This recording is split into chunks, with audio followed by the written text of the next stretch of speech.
I have populated a hotel playoff. The way JD breaks it up is he's got the playoff penthouse, he's got the lobby, he's got who needs a reservation, and then he's got a group of 5 party, which I think was happening at the Best Western down the street. But we're gonna have to talk about what happens to the group of 5 party now. So we'll start with the penthouse. The teams in the hotel playoff penthouse: Oregon, Ohio State, Texas, Penn State, Indiana. Right now, I think you have to beat Ohio State to stay there. Notre Dame, which you got to beat Army to stay there. Alabama, Ole Miss, Georgia, and guess who crashed the penthouse, Ari? Who? The Boise State Broncos. It's like getting upgraded to first class on an airplane. It's like I didn't pay for the ticket, but here I am. Yeah, we have Ari, when that happens, you immediately order drinks, right? That's the first thing you do. Like, what do you got here that's free? I'm like Borat, king of the castle, king of the castle, king of the castle. It's actually really, really comfortable up there. I don't know how often you've done it, but I've only flown up there a few times, and when I have, it's been lovely. But that's where they belong, Andy, because they are the team that seems to be the number one focal point in the group of 5 race. Now, I don't know what happens if they lose another game, but the only way that could get tricky is if Army takes the elevator upstairs and knocks the door down without a room key and grabs them out of there, pulls them out, and then joins the party. And that would be something. Yeah. What that does is it changes where your Big 12 teams are. They're all in the lobby now. So here's who's in the lobby: Tennessee, Miami, and SMU, which they're just gonna basically everybody in the lobby is gonna have Miami and SMU stage a fist fight, like a little boxing match, and the winner gets to go to the penthouse. Like that's how that's gonna work. But you've also got Colorado and BYU there. Those who need a reservation: Iowa State and Arizona State. Now, what happens in the Arizona State BYU game will determine where those teams go. And by the way, actually, there's going to be 2 little prize fights in the lobby, because there's going to be a Big 12 prize fight in the lobby as well. 4 of the 5 teams in the lobby are fighting each other for a chance to go upstairs. And then essentially, you've got Army State planning to stage an airdrop into the penthouse. Like, the Green Berets are ready to come rappelling into the penthouse by beating Notre Dame. Well, Arizona State's yelling at the receptionist about how they have to have a room tonight. like there's no... Because Arizona State is kind of in the lobby, too. I mean, I don't know. They gotta win. They're not in the lobby unless they beat BYU. Yeah. I mean, yeah. They're right there. If they beat BYU on Saturday, they might be in the playoff penthouse at that point. But here's what Arizona State is. Arizona State is walking into the lobby, going up to BYU and whispering in BYU's ear, "Is that your car getting towed?" And BYU runs. Yeah, no, this is that's a funny way of looking at it. But now we're at the point where we kind of know that all the teams that are in or around the hotel are like either out by the valet stand or upstairs already. Like, I mean, we have kind of zeroed in on the teams that we are talking about here. I did the calculations this week, Andy. We haven't talked about it on our show yet. So there are 22 teams that are still technically alive in the college football playoff race. I think 4 teams were cut after last week. The 4 teams that were cut after last week that are going nowhere near, security will be waiting outside for these teams if they try to come to the playoff hotel, and they will put their hands on their chest. Browns LLC says saying Miami is in the lobby is wild. They're going to win the ACC championship unless they don't. Yeah. Well, the 4 teams cut from last week to get the list down to 22, Andy, were Mizzou, Kansas State, Washington State, and Louisiana, all of whom lost. So, we still have 4 teams in the Big Ten, and there's a chance that all 4 get in, depending on how this works out. We still have 6 teams from the SEC. I think they're trying to figure out a way to get 5 in. They're Big trying. 12, the Big 12 has 4. Iowa State is still technically alive, although they're on playoff life support. So you have BYU, Colorado, and Arizona State. The ACC has 3 because Clemson is still hanging on behind Miami and SMU, hoping someone trips. Independent is Notre Dame, and then your group of 5 teams are Boise State, UNLV, Army, and Tulane. It's a lot, which is exciting. It's very exciting because Tulane's not out of this thing yet. Like, they would probably need Boise State to lose. But let's talk about the Boise State of it all, because I am glad the committee did this, even if they don't actually mean to. Because you and I talked about this on a reaction show last night, where you think that they're going to find some way to put the Big 12 champ over Boise State no matter what. I'm not so sure about that. But having Boise State where they're ranked right now, to show in a bracket, if you show these current rankings in a bracket form, you have Boise State as the 4 seed, as the 4th highest ranked conference champion.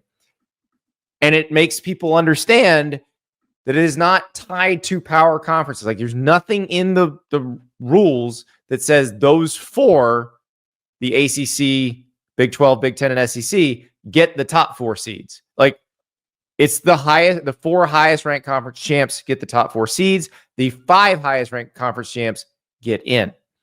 Well, the way that ESPN does it is frankly confusing. And I know that we're doing our live show here on the On3 channel, but my brother-in-law called me and was just like, can you explain to me what's going on this TV right now? And I told him yes, this is what the bracket would look like if the playoff started tomorrow and the season ended today.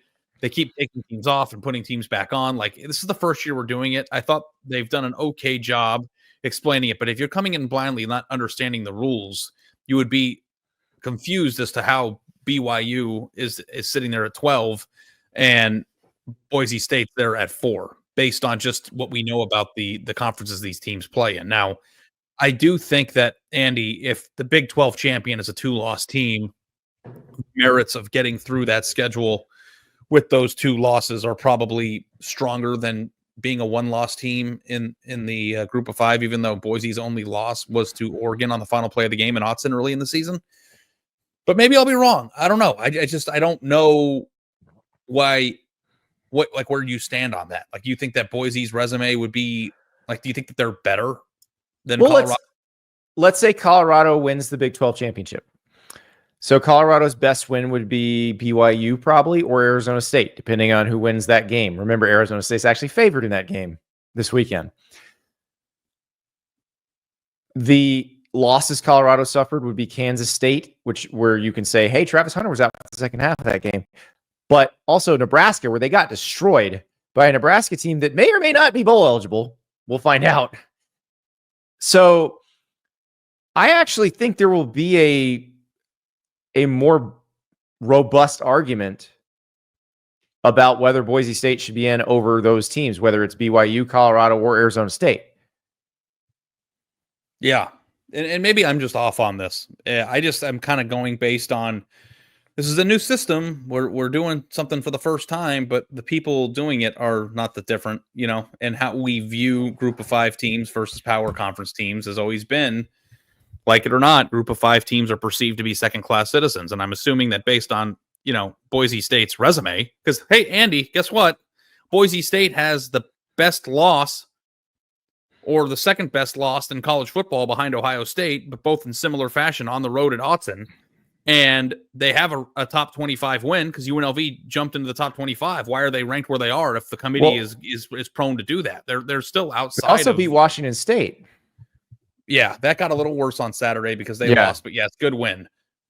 But Andy, if you thought that the committee was prepared to put them in at the 4 seed or have them ranked higher than the Big 12 champion, do you think that the ranking that they're currently sitting at and have been kind of frozen at is an indication that they're willing to move them up? Or do you think they're just waiting for the Big 12 champ? I don't think they're willing to move Boise State up. I'm just not sure they're willing to move the Big 12 champ up. But I think the reason why they're not willing to move Boise State up is so that they can give themselves an out later on in the year to put the Big 12 champion in. Because why wouldn't you? You put Indiana at 5. You put teams that don't have the perception pretty high on the list. They've got a pretty good resume. So I don't know if I 100% buy that. I think that the reason why they're 12 isn't because of the resume. They're 12 for the same reason why SMU is outside of the top 12, because they're not a sexy program that has a long history of beating Alabama. That's it. It's not that hard. Sailor Joe asked an interesting question. What if Army beats Notre Dame? Does that mean the Big 12 gets left out because you'll have a projected undefeated American Athletic Conference champ and Boise State as the Mountain West Conference champ? And this is a legitimate question because if Army beats Notre Dame and then wins the American, they're in. They're in the playoff. They could probably even lose to UTSA in the middle of that and still get in because they'd have the best win of anybody in the group of 5. So would that leave the Big 12 champ out? Well, if what is going to happen, if what you say is going to happen happens, where the Big 12 champ just gets thrown above Boise State, then no, that wouldn't happen. But if what I'm saying could happen happens, then yeah, the Big 12 will be out. Unless they were just number 12 and the other one was number 11 and the other was number 10. I don't think the scenario of the Big 12 being left out, the champion of that conference being left out is realistic in any circumstance.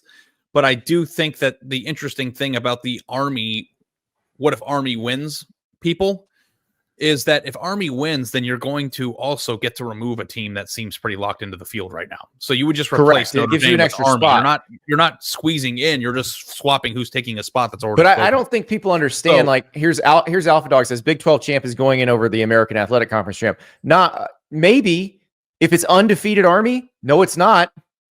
Undefeated Army is your 4 seed. Well, what I think would actually happen, and I don't know.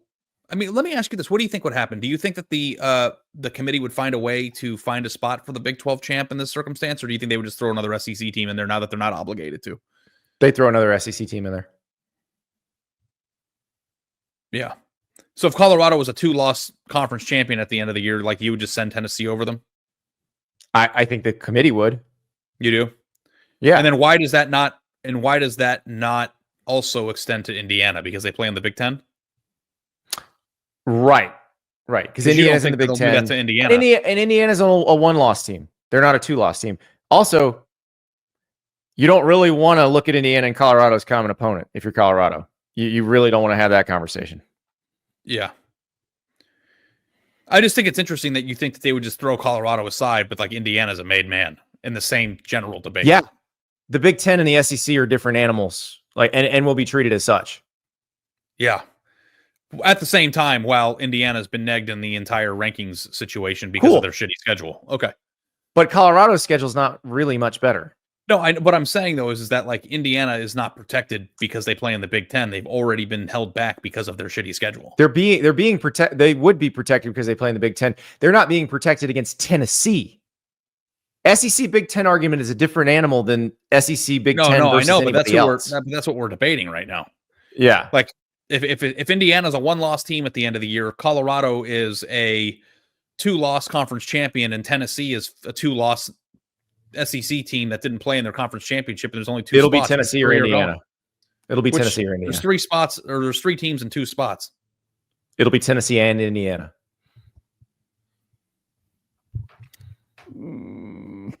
That would be something. Now, like Army's got to beat Notre Dame for this to happen. I'm telling you right now, that would be very difficult. Yeah. Army would also have to beat Tulane for this to happen. Like, I think Tulane would be favored against Army right now. Yeah, Tulane's really good. So I don't think that like the undefeated Army situation is all that plausible. But hell, if they beat Notre Dame, then I'm wrong, and then it's very plausible. Yeah.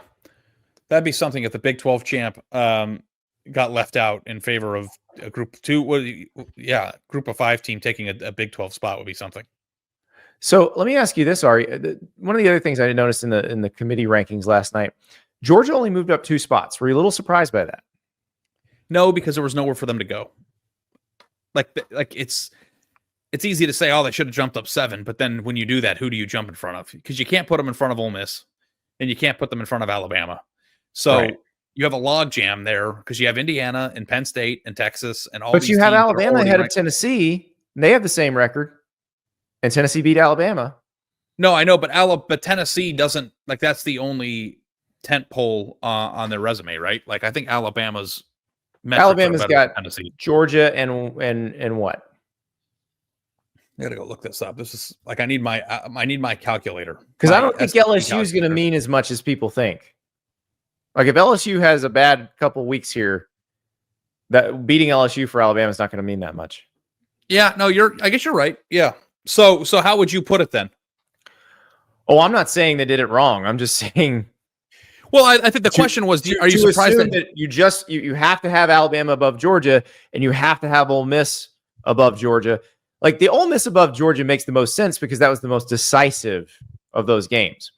Alabama, Georgia was decisive for a half, but then Georgia came back. Georgia was actually winning in the fourth quarter. Then the Ryan Williams touchdown happened. The Tennessee-Alabama game was very close. Like it was a slobber knocker. So the only recency definitive does result matter, though. We act like it doesn't, but it does. Okay, but it wasn't that long ago.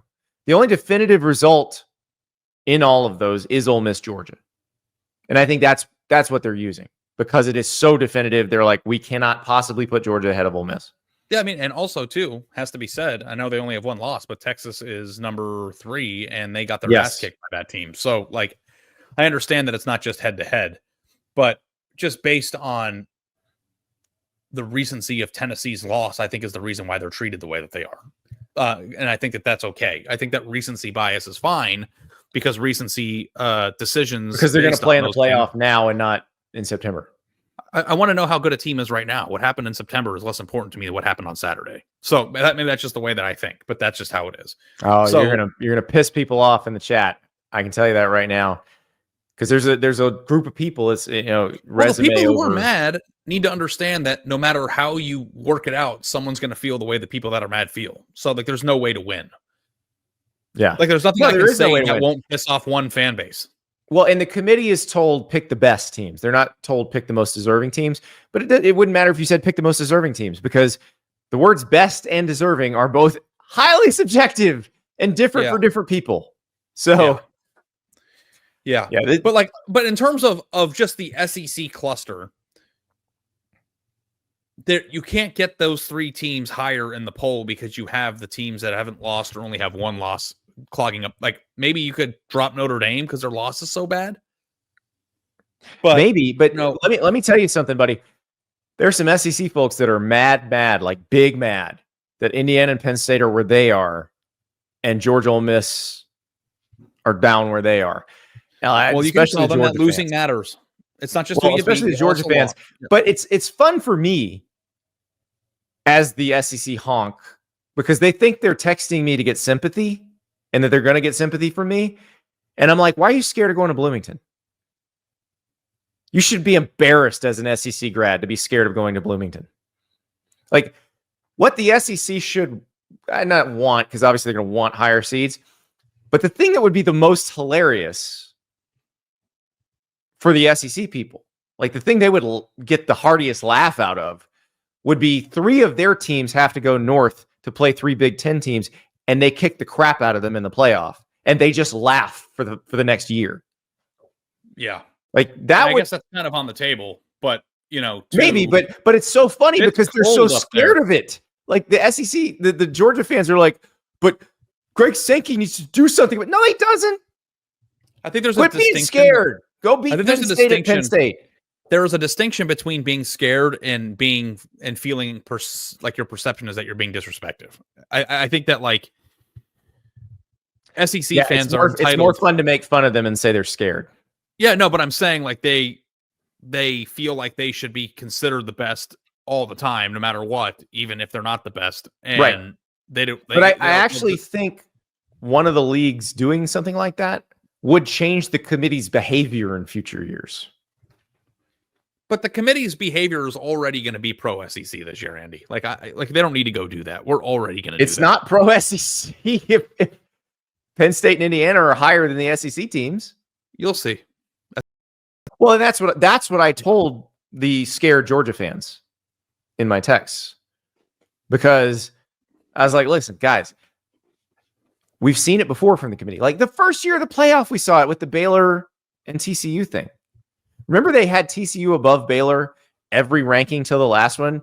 And before the last one, somebody probably stood up in the room and said, hey, guys, you remember Baylor beat TCU? And they're like, oh, yeah, maybe we should have Baylor above TCU. And then somebody else stood up and goes, Ohio State would kick the crap out of both of those teams. They're like, you know what? You're right. Ohio State's number 4. Like, that is probably what's going to happen. I've said this on this show. I said it on our show.